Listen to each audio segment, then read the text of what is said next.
I stood in my childhood bedroom holding a dusty, abstract painting, while my brother Marcus loaded a brand new Tesla with cash-filled duffel bags from our parents' estate. The will reading 3 hours ago shattered everything I believed about fairness. Marcus inherited $2 million, the family business, and our parents' mansion. I got one thing, a painting our mother called worthless modern nonsense.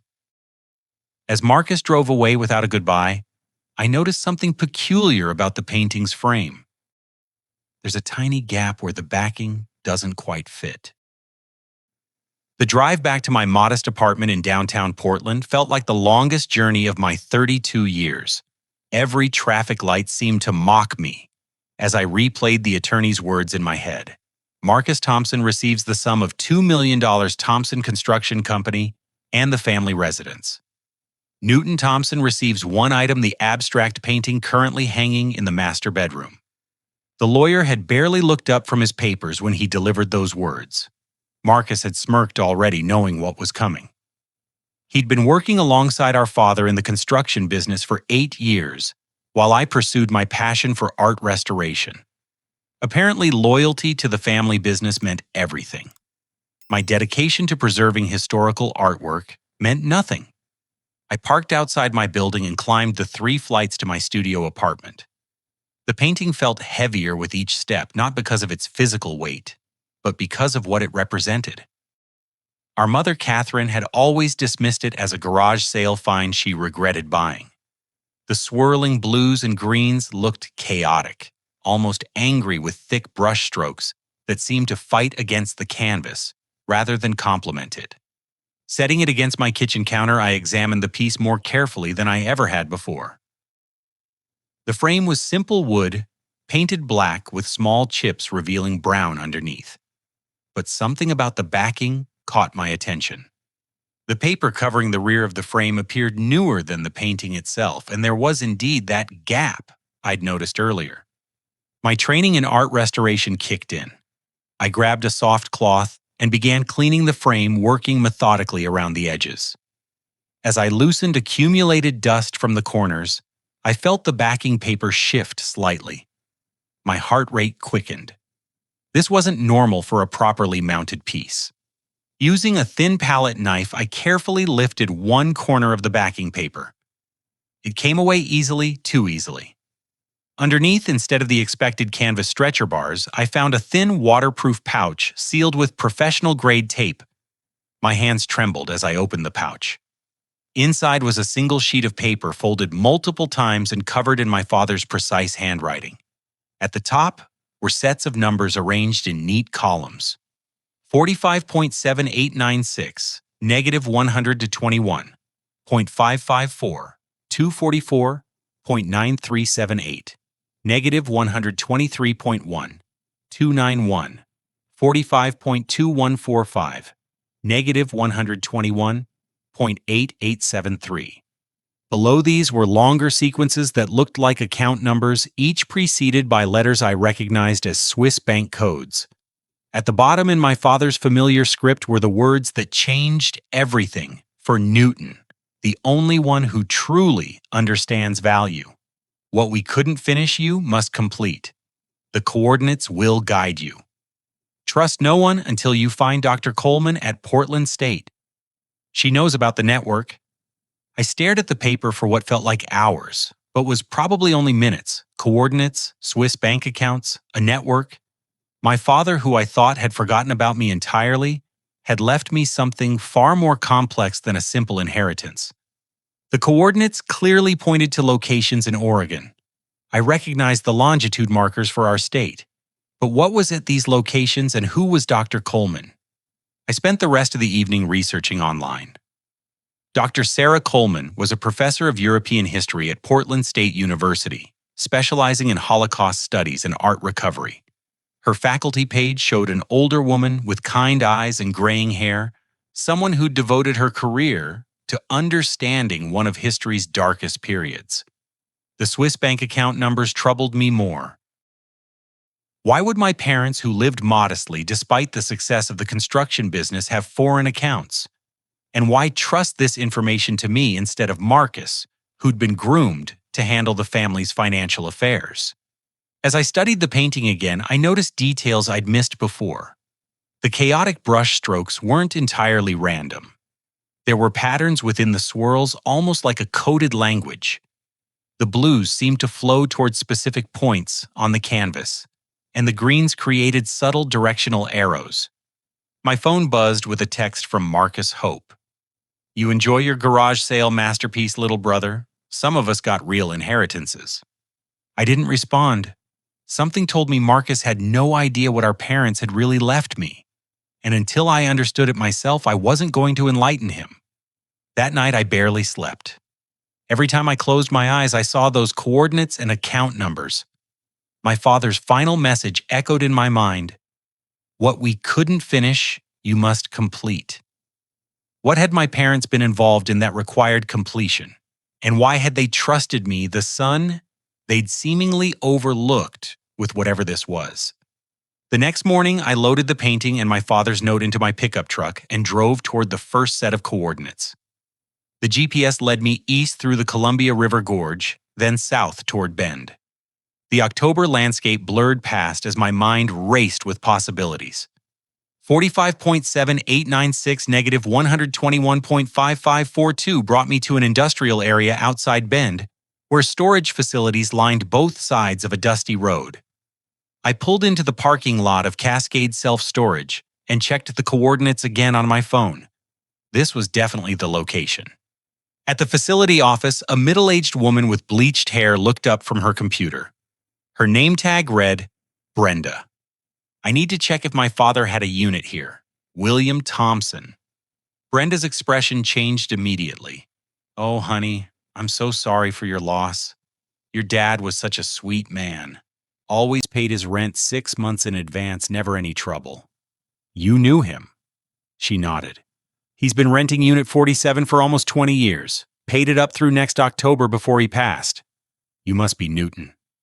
My surprise must have shown on my face because she continued. "He told me if anything happened to him, Newton would come asking questions. He left specific instructions." She handed me a key and a sealed envelope. "Unit 47 is in the back row climate-controlled section. He said you'd understand what to do with everything inside." The walk to Unit 47 felt like approaching a tomb. My father had planned for this moment, somehow knowing he might not be able to complete whatever he'd started.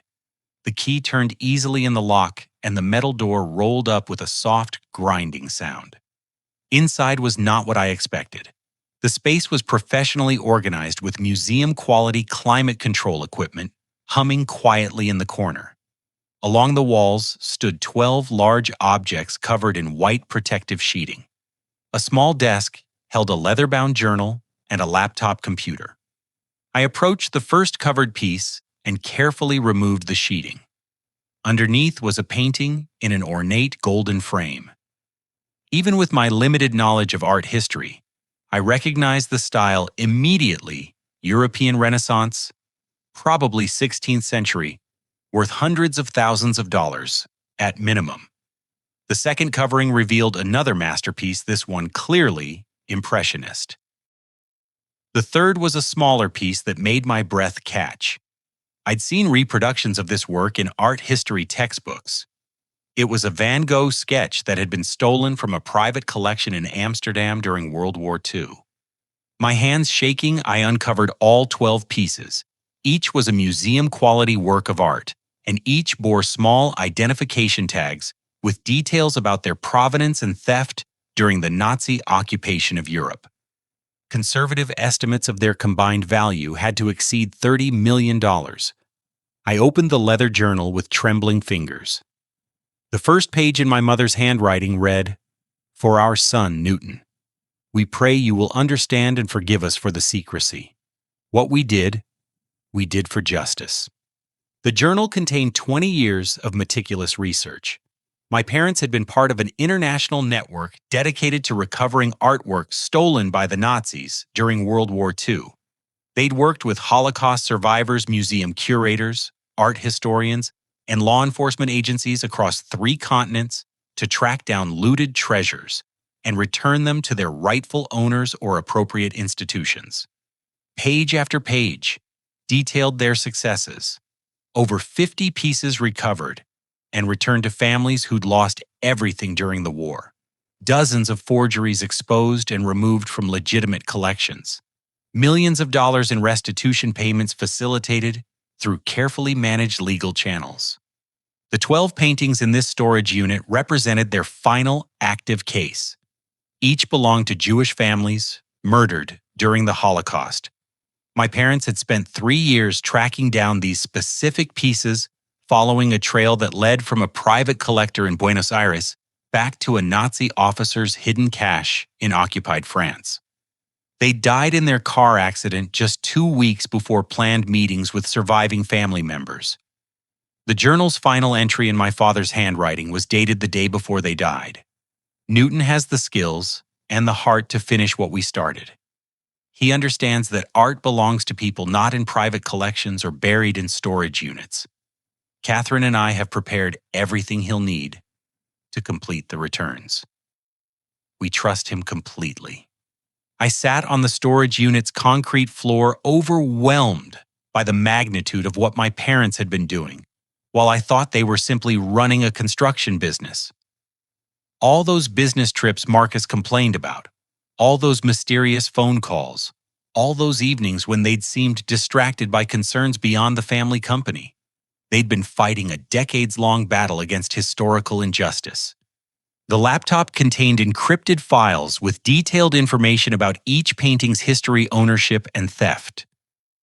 There were contact lists for dozens of people around the world, legal documents, and correspondence with major museums and government agencies. Most importantly, there were files identifying the current surviving family members for each stolen piece. Among the documents was a thick folder marked Swiss accounts.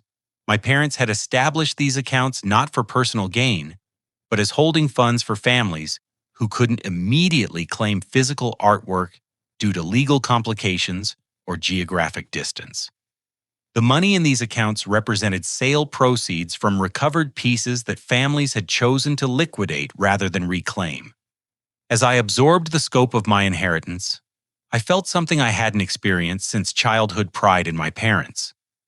They'd used their business success and comfortable life as a cover for something far more important. While Marcus learned construction techniques and profit margins, my parents had been quietly returning history to its rightful place. But they'd also left me with an enormous responsibility. 12 families were waiting for justice that was 70 years overdue. The Nazi who'd stolen these particular pieces had escaped to Argentina after the war and lived comfortably until his death in 1998. His estate had sold the stolen art through various dealers, scattering the pieces across private collections worldwide. My parents had spent years tracking down each painting, purchasing them through intermediaries, and preparing to return them.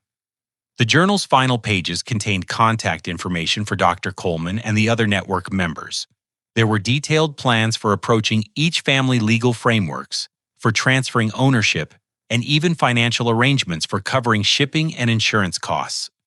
I realized that Marcus's inheritance, substantial as it was, paled in comparison to what our parents had entrusted to me. They'd given him money and a business. They'd given me a mission that would honor the memory of Holocaust victims and provide closure for their descendants. As I locked the storage unit and drove back toward Portland, I understood why the abstract painting had been my official inheritance. It was a test, a puzzle, and a key all in one. Anyone could have demanded the painting be appraised or sold. Only someone who truly cared about art's intrinsic value would have examined it carefully enough to discover its hidden contents. My parents hadn't overlooked me. They'd chosen me. I returned to my apartment that evening, energized by purpose. For the first time since our parents' death, the weight of responsibility felt different from the crushing disappointment I'd experienced after the will reading. This was meaningful weight, the kind that comes with knowing your actions matter beyond yourself. I spread the documents across my small dining table and began organizing everything according to the system my parents had developed. Each painting had its own file with historical documentation theft records, family trees of original owners, and current contact information for survivors or their descendants. The first family on the list lived in Chicago. The Rosenberg descendants had been searching for their grandmother's Degas pastels for 60 years. The second family was in Montreal, still hoping to recover the Picasso sketch that had hung in their grandfather's study before the Gestapo came. Each story represented a family's interrupted history, cultural heritage stolen along with their loved ones' lives. I was photographing documents for digital backup when I heard footsteps on the stairs outside my apartment. Heavy footsteps, more than one person. My building was old, and the thin walls made it easy to identify sounds. These weren't the familiar steps of my elderly neighbor, Mrs. Patterson, or the college students who lived below me. The footsteps stopped outside my door. No knock, no announcement, just silence. I moved quietly to the window and looked down at the street. Marcus's Tesla sat at the curb alongside a large pickup truck I didn't recognize. My stomach dropped as I realized he hadn't come alone. The knock, when it finally came, was aggressive. 3 sharp raps, followed by Marcus's voice. "Open up, Newton. We need to talk." I quickly gathered the most important documents and shoved them into a folder, then hid it behind a loose baseboard near my bed.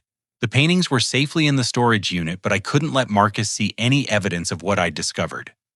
When I opened the door, Marcus stood in the hallway, flanked by 2 men I recognized from his construction crew. Frank Kozlowski, his foreman, was built like a refrigerator with arms. The other man, Danny something, was younger, but equally intimidating. Marcus pushed past me into the apartment without waiting for an invitation. His companions followed, making my small living space feel cramped and threatening. "Nice place, Newton. Very cozy. What do you want, Marcus?" He walked around my apartment like he was conducting an inspection, picking up objects and examining them with exaggerated interest.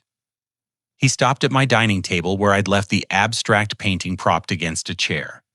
"I want to know what you found." I found a garage sale painting just like the will said." Marcus's expression hardened.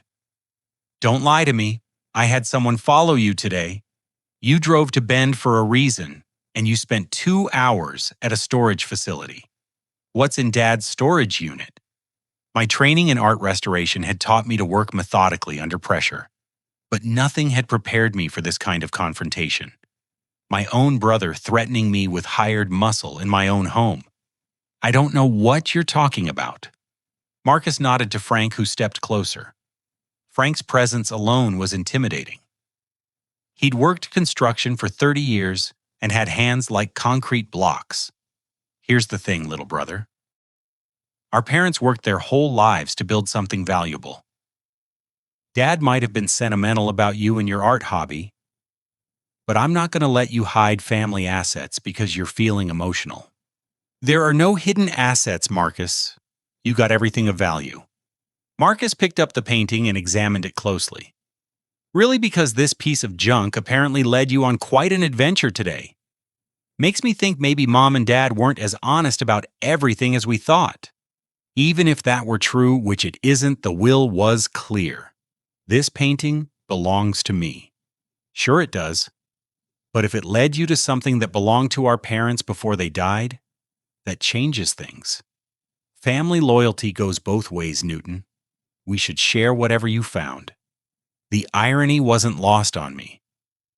Marcus, who'd inherited millions while I got essentially nothing, was now demanding half of whatever I might have discovered. But there was something else in his voice, genuine resentment that went deeper than money. "You know what really bothers me? You were always their favorite. Always the special one with your art education and your sophisticated interests. They never thought the family business was good enough for their precious Newton. That's not true. Isn't it Dad spent 40 years standing building Thompson Construction? I worked alongside him for 8 years, learned every aspect of the business, proved I could run it successfully. But you were the one they trusted with their secrets." Marcus's anger was real, and for a moment I saw past his intimidation tactics to the hurt underneath. Our parents had indeed kept enormous secrets, but not for the reasons he imagined.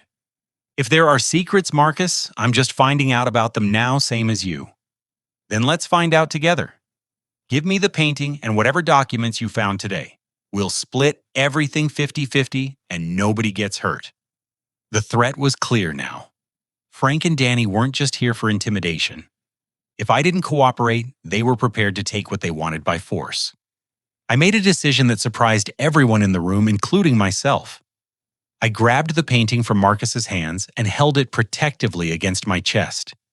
No. The single word hung in the air like a challenge. Marcus's face flushed red, and Frank took another step forward. What did you just say to me? I said no. This painting belongs to me. If you want it, you'll have to take it, and we both know that's theft. Marcus laughed, but there was no humor in it. You think I won't? You think I'm going to let you walk away with something that could be worth millions while I get nothing? You didn't get nothing, Marcus. You got $2 million and a successful business. Most people would consider that quite generous. Danny moved to block the door while Frank positioned himself between me and the window. They'd obviously done this before, probably collecting unpaid debts for the construction company. But Marcus had underestimated something important. My determination had been forged in graduate school archives and museum restoration labs, where a single mistake could destroy irreplaceable historical artifacts. I'd learned to work carefully under pressure, and I'd also learned to stand up for what mattered. Get out of my apartment, or what you'll call the police, and tell them what exactly, that your brother wants to examine a family heirloom. I'll tell them you're threatening me with physical violence in my own home. Marcus's confident expression wavered slightly. He hadn't expected me to fight back verbally or otherwise. Our entire relationship had been built on his assumption that I was the quiet, intellectual brother who avoided confrontation. Frank looked to Marcus for direction, clearly prepared to escalate the situation physically. But Marcus hesitated. Whatever he'd found by following me today, he couldn't be certain it was worth risking assault charges. This isn't over, Newton. Family business is family business, and I'm not going to let you hide behind technicalities. You have 24 hours to reconsider your position. They left as aggressively as they'd arrived, but I could hear them arguing in the hallway about whether they should have pressed harder. Marcus's voice carried clearly through the thin walls. He's hiding something big. Did you see how he protected that painting? Nobody fights that hard for a worthless piece of art. I waited until I heard their vehicles drive away before allowing myself to collapse into my chair. My hands were shaking from adrenaline, but also from the realization of how much danger I was actually in. Marcus wasn't just greedy, he was desperate. And desperate people with resources and connections could be extremely dangerous, especially when they felt entitled to something they couldn't have. I needed help, and I needed it fast. Dr. Coleman's contact information was in the folder I'd hidden, but I couldn't risk staying in my apartment any longer. Marcus would be back, probably with a better plan and more leverage. As I gathered essential documents and a change of clothes, I realized our parents had prepared for this possibility too. The journal contained contingency plans for protecting the artwork and documentation if family members became threats to the mission. They'd even established safe houses and trusted contacts who could provide temporary shelter for network members in danger. My parents had thought of everything except one crucial detail: they'd never imagined their own son would become the threat they needed protection from. I spent that night in a budget motel on the outskirts of Portland, afraid to return to my apartment, and unwilling to risk leading Marcus to Dr. Coleman until I understood exactly who she was and how deep this network extended. The journal contained phone numbers, but calling strangers about stolen Nazi art seemed like something best done in person. Portland State University's campus bustled with morning activity as I made my way to the history department. Dr. Coleman's office was on the third floor of a brick building that looked like it had been constructed sometime in the 1960s. Her door was open, and I could see her working at a desk covered with books and papers. She looked exactly like her faculty photo, a woman in her early 60s with graying hair pulled back in a practical bun and intelligent eyes behind wire-rimmed glasses. When I knocked, she looked up with the patient expression of someone accustomed to student visits. "Dr. Coleman, I'm Newton Thompson. I believe my parents worked with you." Her entire demeanor changed instantly. She closed the door behind me, and gestured for me to sit in the chair across from her desk. "Newton, I've been waiting for you to contact me. I'm so very sorry about William and Catherine. They were remarkable people who did incredibly important work. I wasn't sure how much you knew about what they were involved in." Dr. Coleman smiled sadly. "I knew everything. Your parents were founding members of our recovery network here in the Pacific Northwest. We've been operating for 23 years, and in that time, we've successfully returned over 200 pieces of stolen art to their rightful families or appropriate museums." She opened a file cabinet and withdrew a thick folder marked Thompson Family Trust. Inside were photographs of my parents at various events, always in the background, never seeking attention. There were images of them with elderly Holocaust survivors, with museum curators, with other people I didn't recognize. "Your mother had an extraordinary talent for research. She could trace ownership histories through the most complex paper trails. Your father had connections throughout the art dealing community and an instinct for negotiation that helped us acquire pieces without arousing suspicion from current owners. Why didn't they ever tell me what they were doing? Because the work can be dangerous. People who own stolen art, even unknowingly, don't like giving up valuable property. Some of the original thieves or their descendants are still alive and still dangerous. Your parents kept their involvement secret to protect you and Marcus, but they trusted me with completing their final case." Dr. Coleman nodded. "They always said you were the one who truly understood what art means to people. Not just financial value, but cultural and personal significance. They waited until you were established in your restoration career before planning to bring you into the network." She walked to a bookshelf and removed what appeared to be a standard academic text on European history. But when she opened it, I saw it was actually a hollow container holding communication equipment. "I need to contact the other team members. Your parents' final case involves some of the most significant pieces we've ever recovered, and we've been waiting for you to make contact so we can proceed." Other team members. Dr. Coleman made 3 quick phone calls, speaking in what sounded like coded language. Within 30 minutes, 3 people had arrived at her office. She introduced them as the core of the Pacific Northwest Recovery Network. James Mitchell was a retired FBI agent who'd spent 15 years with the art crime team.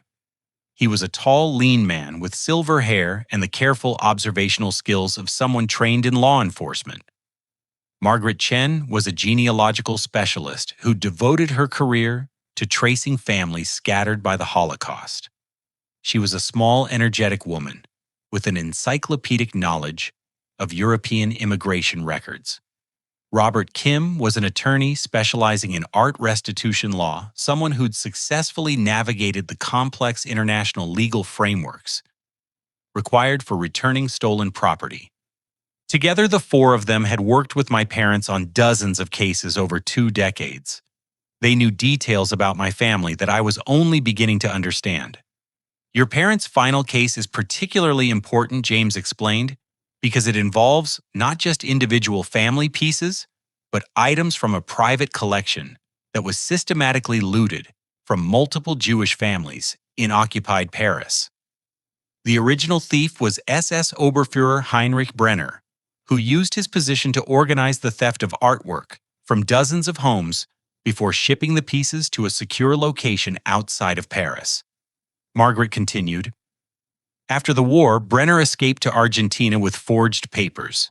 He lived there until 1998, selling pieces gradually through intermediaries to fund his comfortable exile. When he died, his estate disposed of the remaining items through various auction houses and private dealers. The 12 pieces your parents recovered represent families from across Europe," Robert added. "Some descendants are in Israel, some in Canada, some here in the United States.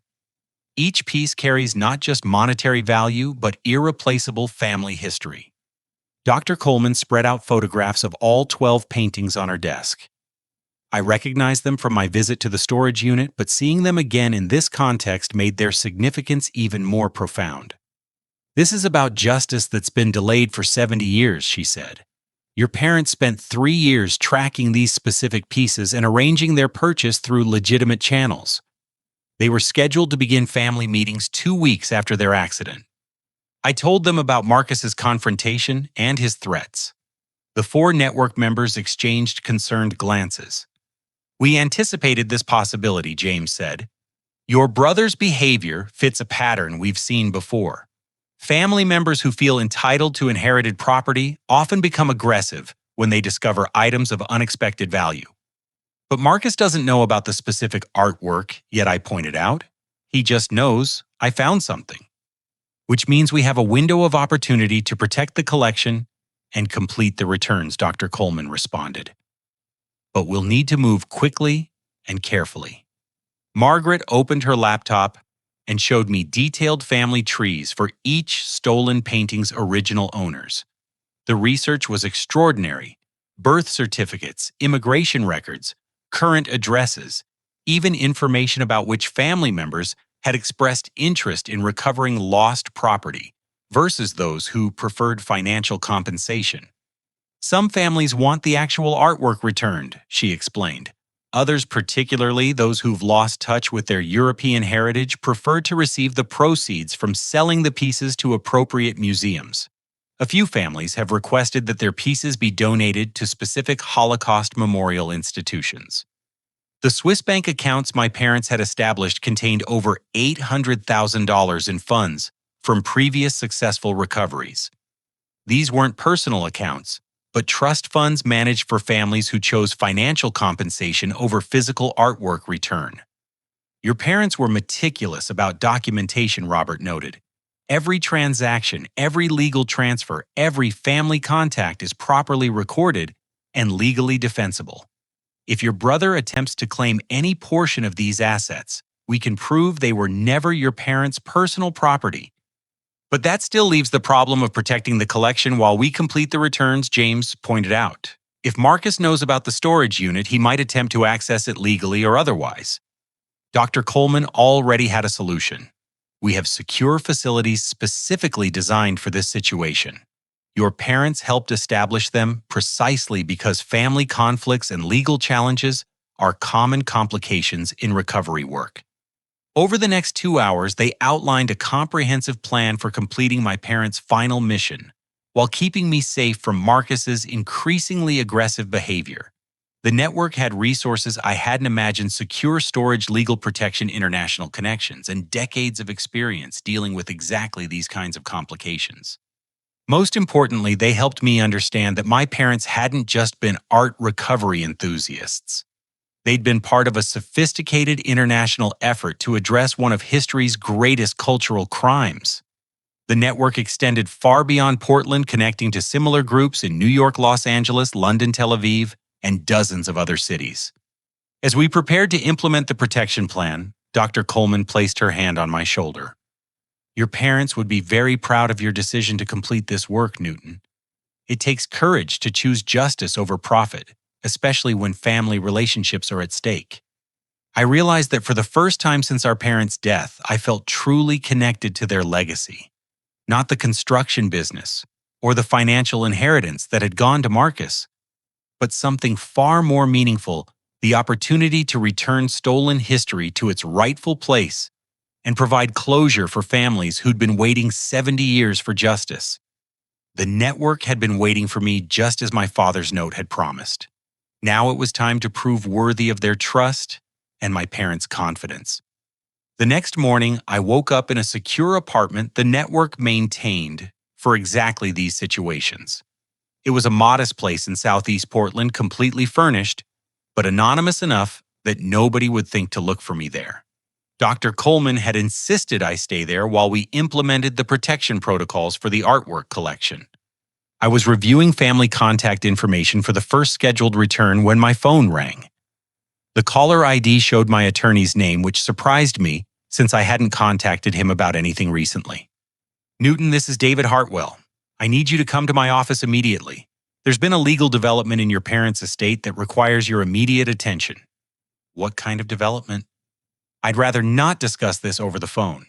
Can you be here within the hour? David had handled my parents' estate planning and the will reading, so I trusted him. But something in his voice suggested this wasn't a routine matter. The law offices of Hartwell and Associates occupied the 15th floor of a downtown Portland high-rise. I'd been there twice before, once to sign paperwork when I'd purchased my apartment, and again for the will reading that had started this entire ordeal. David met me in the reception area, which was unusual. Normally, his secretary would escort clients to his office. His expression was grim as he led me toward a conference room instead of his usual office.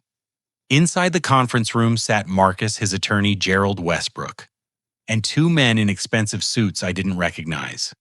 Newton, David began, "Your brother has filed an emergency petition with the probate court, claiming that you're concealing assets that belong to your parents' estate. He's obtained a temporary restraining order that freezes your bank accounts and prohibits you from disposing of any property that might have been discovered through your inheritance." I looked at Marcus, who was trying to hide a satisfied smirk. He'd moved faster and more aggressively than I'd anticipated. Gerald Westbrook opened a briefcase and withdrew several legal documents. "Mr. Thompson, these are court orders requiring you to disclose the location and nature of any property you may have discovered as a result of examining the painting bequeathed to you in your parents' will. This is ridiculous. The painting was specifically left to me." "The painting, yes," David agreed. "But if that painting led you to other assets that belonged to your parents before their death, those assets are potentially part of the estate and subject to distribution according to the will's terms." One of the unknown men spoke for the first time. "I'm Robert Sterling, court-appointed special master for this case. I have authority to examine any property in question and make recommendations to the judge regarding its proper disposition." Marcus finally spoke directly to me. "I told you this wasn't over, Newton. I hired a private investigator who followed you yesterday morning. You visited Portland State University and met with several individuals for over 2 hours. This behavior strongly suggests you're collaborating to conceal estate assets." I felt cornered, but Dr. Coleman had prepared me for this possibility. The network's legal expert had anticipated that family members might attempt to use the court system to claim recovered artwork. "I want to speak with my attorney privately before responding to any of these accusations." David nodded and asked everyone else to leave the room. When we were alone, he pulled out a notepad and pen. "Newton, I need to know the truth. Did you discover something valuable through that painting?" "I did find something, but it's not what Marcus thinks it is. My parents were involved in returning stolen art to Holocaust survivors.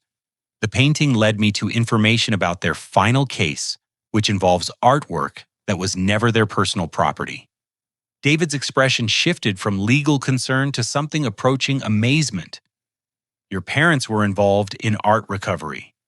For 20 years, they worked with an international network, and they left detailed documentation proving that the artwork in question belongs to families whose property was stolen during World War II. This changes everything. If you can prove the artwork was never your parents' personal property, Marcus has no legal claim to it. But I need time to organize the evidence and contact the rightful owners. These court orders could interfere with returning stolen property to Holocaust survivors." David was quiet for several minutes, making notes and thinking through the legal implications. When he looked up, his expression was determined. "I'm going to request an emergency hearing to challenge these orders. If your parents were involved in legitimate art recovery work, the court should not interfere with completing that work. But I need you to provide me with documentation as quickly as possible." When the others returned to the conference room, David announced our position. "My client will comply with all court orders, but we're requesting an emergency hearing to challenge the scope of these orders on the grounds that they may interfere with legitimate art restitution activities." Gerald Westbrook looked annoyed. "Your Honor, this appears to be a delay tactic. Mr. Thompson has had ample time to disclose any discoveries, and his secretive behavior suggests he's attempting to hide valuable assets. The Special Master Robert Sterling studied me carefully. Mr. Thompson, are you claiming that property you discovered belongs to third parties rather than your parents' estate? I'm claiming that my parents were custodians of property that was always intended to be returned to its rightful owners. They died before they could complete that process, and I'm trying to honor their commitments. Marcus exploded. That's the biggest load of nonsense I've ever heard. Our parents ran a construction company, not some international art recovery operation.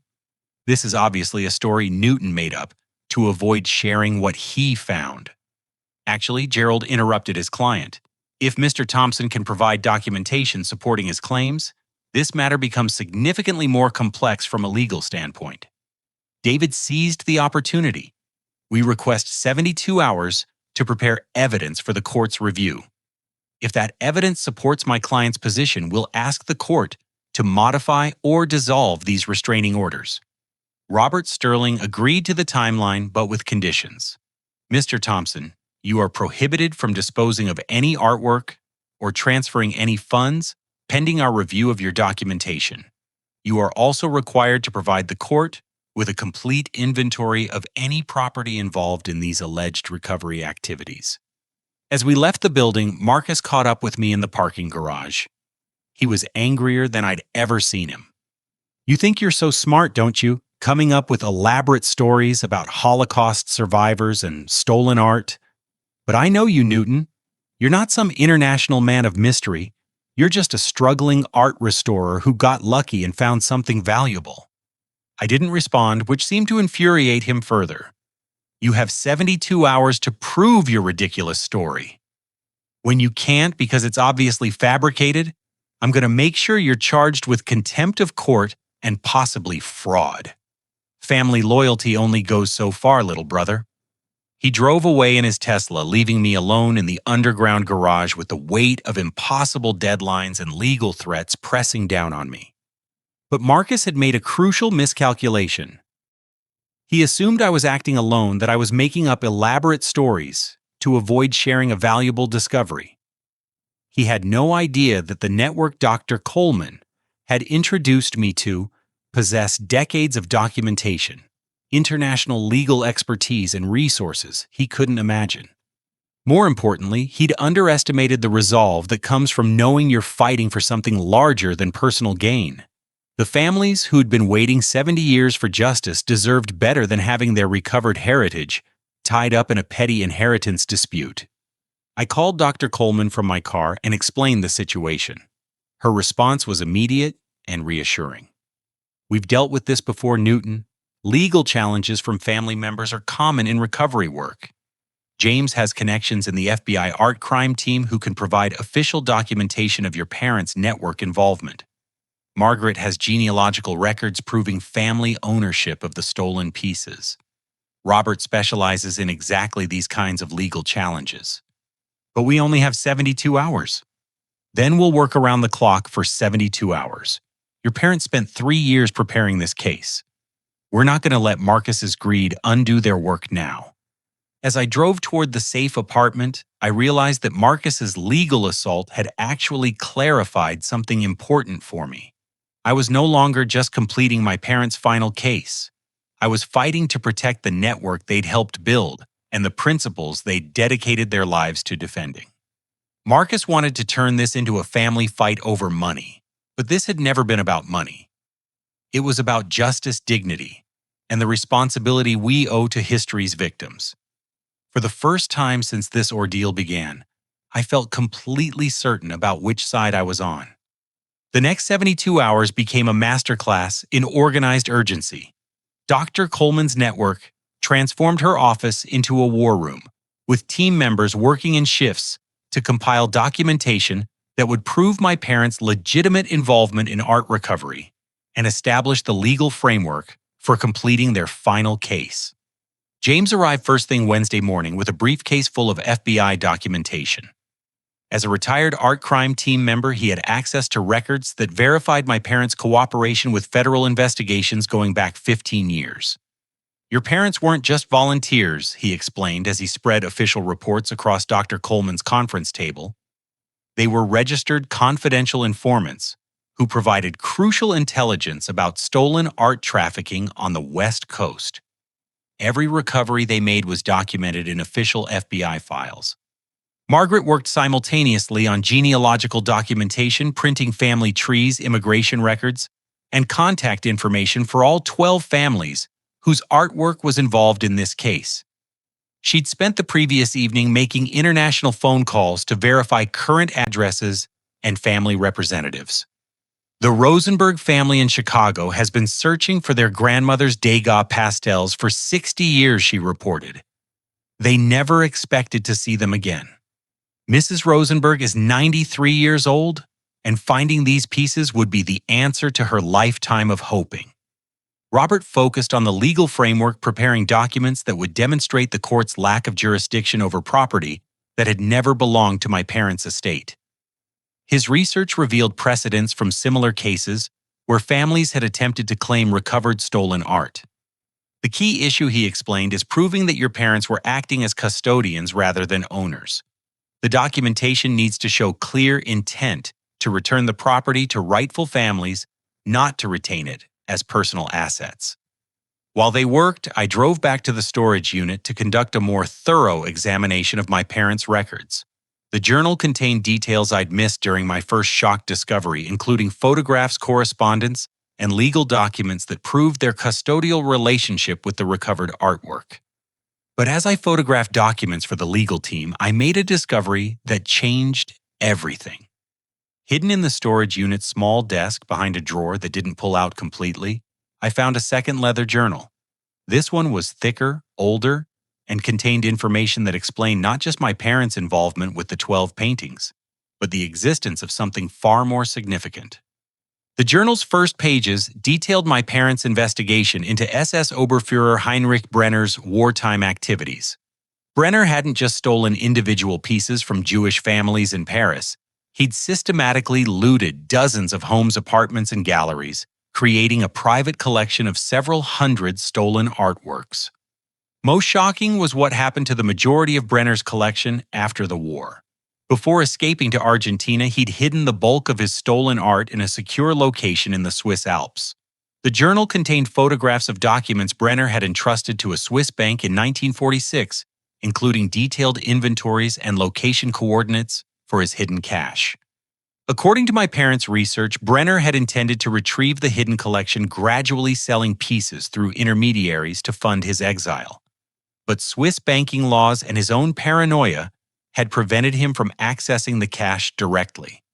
When he died in 1998, the location information was transferred to a sealed deposit box, according to his will's instructions. My parents had spent 2 years tracking down Brenner's estate documents and identifying the Swiss bank that held his deposit box. Through a complex legal process involving Holocaust restitution laws, they'd gained access to the box's contents just 6 months before their death. Inside Brenner's deposit box, they'd found not just location coordinates for his hidden cash, but detailed inventories showing over 300 stolen artworks worth conservatively $150 million. The 12 pieces currently in the storage unit represented only a tiny fraction of what Brenner had stolen. But the most astonishing discovery was in the journal's final section. My parents hadn't just been recovering stolen art. They'd been preparing to expose and recover the largest hidden cache of Nazi-looted artwork ever discovered. The coordinates from Brenner's deposit box led to a location near Zermatt, Switzerland, where he'd constructed a climate-controlled underground vault in 1945. Swiss authorities had been cooperating with my parents' investigation, and they were scheduled to excavate the site immediately after completing the family returns for the 12 pieces they'd already recovered. I sat in the storage unit, overwhelmed by the magnitude of what my parents had been planning. This wasn't just about 12 families getting closure. This was about recovering artwork stolen from hundreds of families, pieces that museums and historians had assumed were lost forever. My phone rang. Dr. Coleman's voice was excited. Newton, where are you? We've been trying to reach you for an hour. We found something extraordinary in your parents' FBI files. I'm at the storage unit. I found something too. Something that changes everything. When I returned to the university with Brenner's journal, the atmosphere in Dr. Coleman's office was electric with discovery. James had located FBI files that documented my parents' cooperation with an international task force investigating Nazi art theft. Margaret had found immigration records showing that Brenner had entered Argentina with forged papers in 1947. Robert had discovered Swiss legal documents related to Holocaust restitution claims. But when I shared what I'd found in Brenner's journal, the room fell silent. Dr. Coleman examined the photographs and coordinates with a magnifying glass.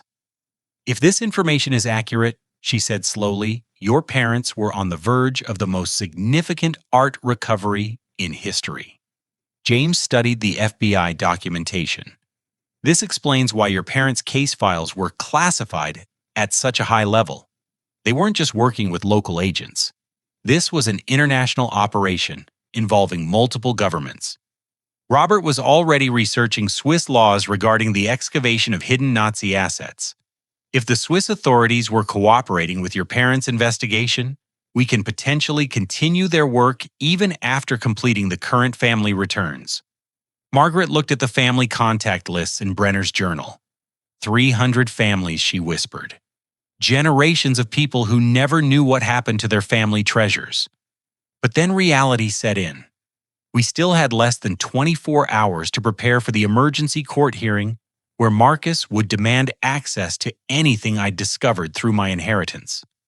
The hidden cache information complicated everything. If Marcus learned about the Swiss coordinates and the potential value of Brenner's collection, his legal assault would intensify beyond anything we could handle. Worse publicity about the discovery could alert other parties who might have legitimate or illegitimate claims to portions of the collection. Dr. Coleman made the decision that probably saved everything. "We're not going to mention the Swiss cache in tomorrow's hearing. We'll focus exclusively on the 12 pieces your parents already recovered and the families waiting for their return. The cache information stays classified until we can complete the immediate returns and establish proper legal frameworks for the larger recovery." James agreed.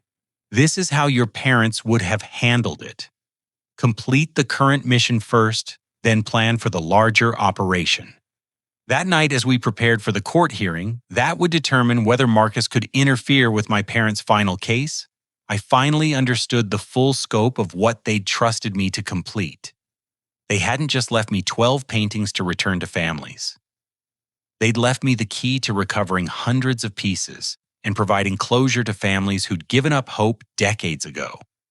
But first, I had to prove to a judge that my brother had no right to interfere with justice that was 70 years overdue.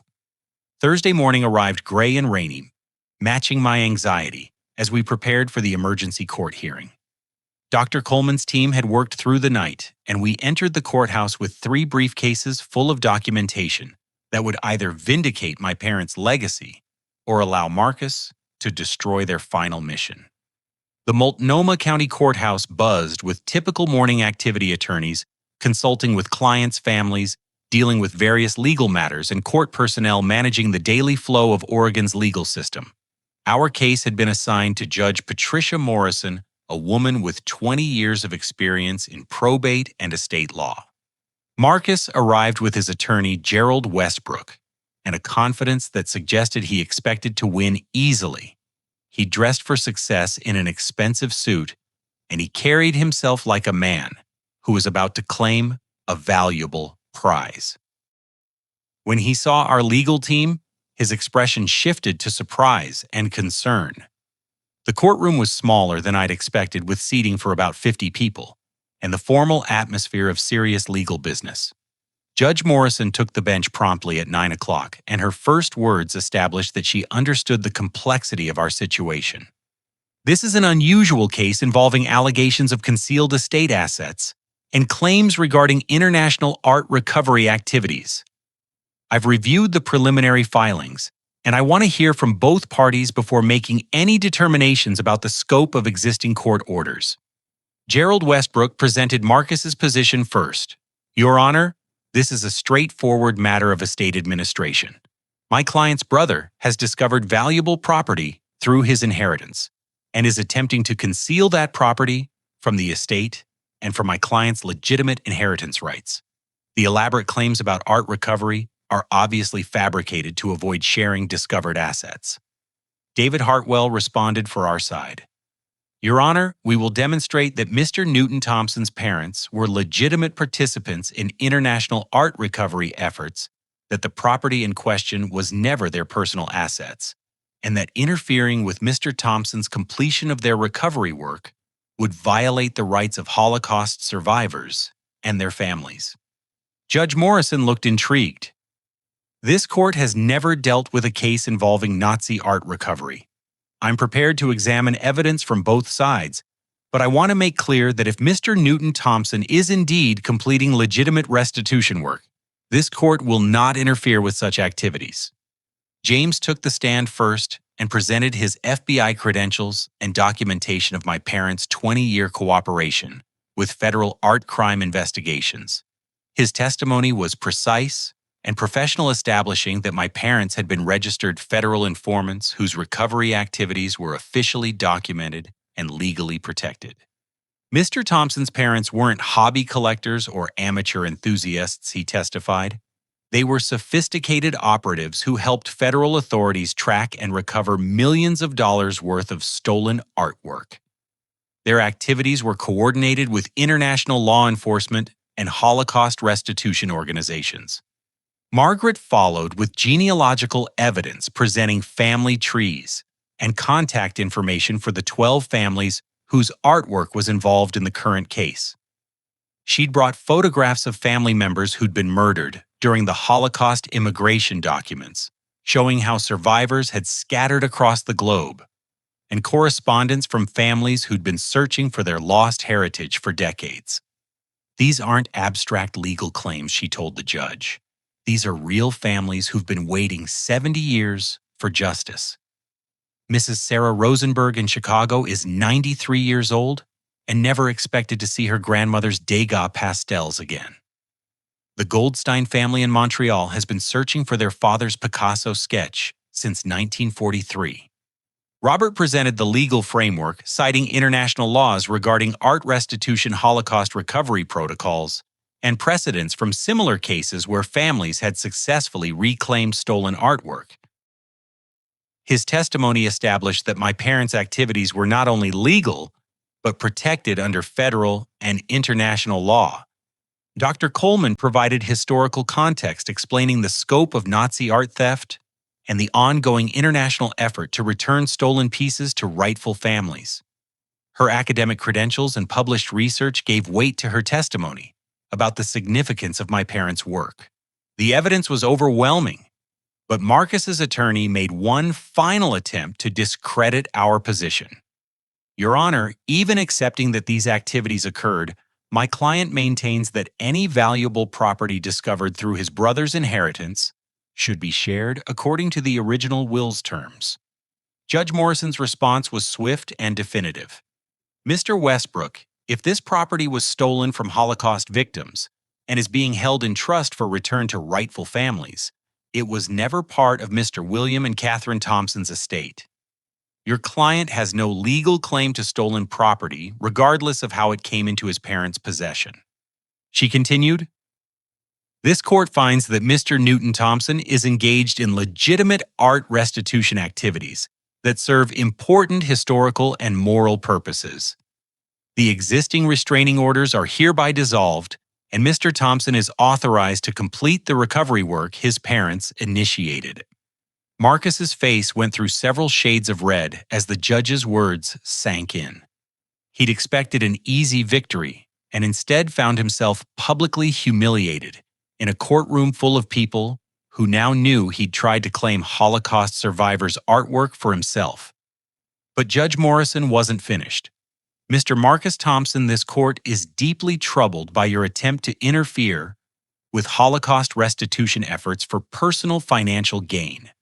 While your actions may not rise to the level of criminal behavior, they demonstrate a concerning lack of moral judgment. As we left the courthouse, Marcus caught up with me on the steps. His anger had transformed into something closer to shame. And for the first time since this ordeal began, he looked like the brother I remembered from childhood. I didn't know Newton. I thought you were just trying to hide money or property that should have been shared. I didn't realize our parents were involved in anything like this. I stopped walking and faced him directly. Would it have mattered if you'd known, or would you still have demanded half of whatever Holocaust survivors were waiting to reclaim? Marcus was quiet for a long moment. When he finally spoke, his voice was different, smaller. I've been angry for so long about feeling like the second choice, like nothing I did was ever good enough for them. When I saw that they'd left you something secret, I just assumed it was more evidence that they loved you more. That's not what this was about, Marcus. They trusted me with this because of my background in art, not because they loved me more. And they left you the business because they trusted you to continue what Dad built. Over the following weeks, Marcus and I worked to rebuild our relationship. He helped with the logistics of returning artwork to families using his business connections to arrange shipping and insurance. He met with some of the family members when they came to collect their recovered heritage, and I watched him begin to understand what our parents had really been doing. The family returns took 6 months to complete. Each one was emotional and meaningful in different ways. Sarah Rosenberg held her grandmother's Degas pastels for the first time in 70 years and wept as she described memories of sitting in her grandmother's apartment in Paris before the war. The Goldstein family chose to donate their Picasso sketch to the Montreal Holocaust Memorial, ensuring it would honor their father's memory while educating future generations. Some families chose financial compensation instead of reclaiming physical artwork, and those funds went toward supporting Holocaust education and memorial programs. The Swiss accounts my parents had established provided additional resources for families who needed assistance with legal fees or shipping costs. Dr. Coleman's network helped me establish the Thompson Foundation for Art Recovery, ensuring that my parents' work would continue beyond their specific cases. James recruited retired law enforcement officers who wanted to contribute their skills to recovery efforts. Margaret trained volunteers in genealogical research techniques for tracing scattered families. Robert developed legal frameworks for handling complex international restitution cases. 6 months after the court hearing, I received authorization from Swiss authorities to begin excavating Brenner's hidden cache near Zermatt. The international media attention was enormous, but we managed the publicity carefully to ensure that recovery efforts remained focused on returning artwork to rightful families, rather than creating sensational headlines. The cache contained 237 pieces of stolen artwork, including paintings by Monet, Renoir, Degas, and dozens of other masters. Conservative estimates placed the collection's value at over $120 million, but its true worth lay in the closure it provided to families who'd never expected to recover their lost heritage. Marcus and I stood together in the Swiss Alps as international art experts cataloged the recovered pieces. He'd come to understand that our parents had given us both exactly what we needed. He received the resources to continue building their legitimate business legacy, while I received the opportunity to complete their humanitarian mission. Looking back, I realized that the abstract painting I'd initially resented receiving was actually the most valuable inheritance possible. Not because of what it led me to discover, but because of what it taught me about the difference between price and value, between personal gain and meaningful purpose. The painting still hangs in my apartment, but I understand it differently now. Those chaotic swirls aren't random at all. They're a map that led me to discover who my parents really were and who I was capable of becoming. Every time I look at it, I remember that sometimes the most worthless-looking gifts carry the greatest treasures. The Thompson Foundation continues the work my parents began, and we've successfully returned over 400 pieces of stolen artwork to their rightful families in the past 3 years. Marcus serves on our board of directors, having discovered that there are forms of wealth that matter more than money. Our parents didn't just leave us an inheritance, they left us a legacy that honors the victims of history's greatest crimes, while ensuring that justice, even when delayed for decades, eventually finds its way home. As I finish this story, I want to ask you something that's been on my mind throughout this entire journey. Have you ever discovered that something you initially considered worthless actually contained extraordinary value? Maybe it was a family heirloom, you'd overlooked a relationship you'd undervalued, or an opportunity you'd initially dismissed. I'd love to hear your stories in the comments below. If this story moved you the way it moved me, please hit that like button to help others discover it. Consider subscribing to hear more stories about ordinary people who find extraordinary purpose when life presents them with unexpected challenges. And please share this with someone who might need to be reminded that sometimes our greatest treasures are hidden in the most unlikely places. Thank you for taking this journey with me and for understanding that the most meaningful inheritances aren't always the ones that come with dollar signs attached. Sometimes the greatest gifts are the opportunities to continue someone else's unfinished mission and to discover that we're capable of far more than we ever imagined. Until next time, remember that every family has secrets, every inheritance tells a story, and sometimes the most worthless-looking gifts lead us to discover the most valuable truths about ourselves and the people we love.